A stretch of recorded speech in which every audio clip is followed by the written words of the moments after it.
everybody, welcome to Japanese Cooking Lovers. I am Yuri.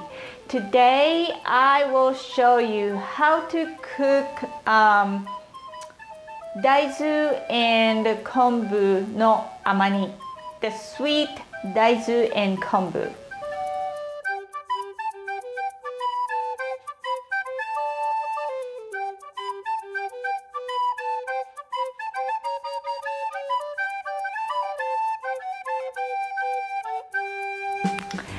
I have dashi kombu left over from former video, and I am using this leftover kombu to make new dish.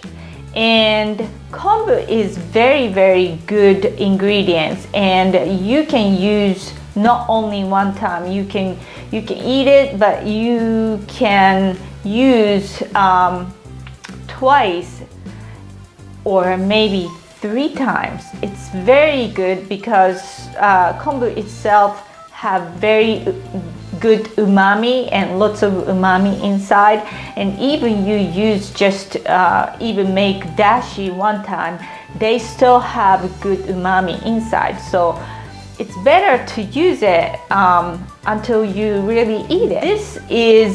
This dish is very traditional, very good, sweet, very little salty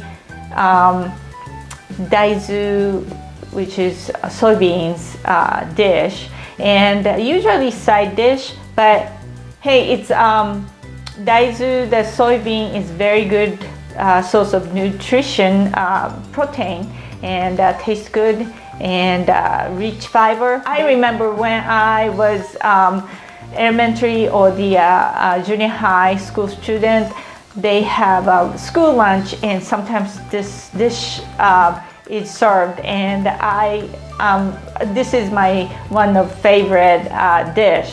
So I think you will like it too. It's very tasty, very good nutrition food, and also leftover Konbu Dashi. So I'll show you how to do it now.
Did you enjoy my video? So this is how to make soybean and kombu sweet dish. And I am making every Saturday new video. And if you like my video, please thumbs up. And also, if you like my video, please subscribe my YouTube channel. It's very helpful for me, so that I will continue making more new videos. And this is Japanese Cooking Lovers, and I am Yuri. Thanks for watching, and really see you soon.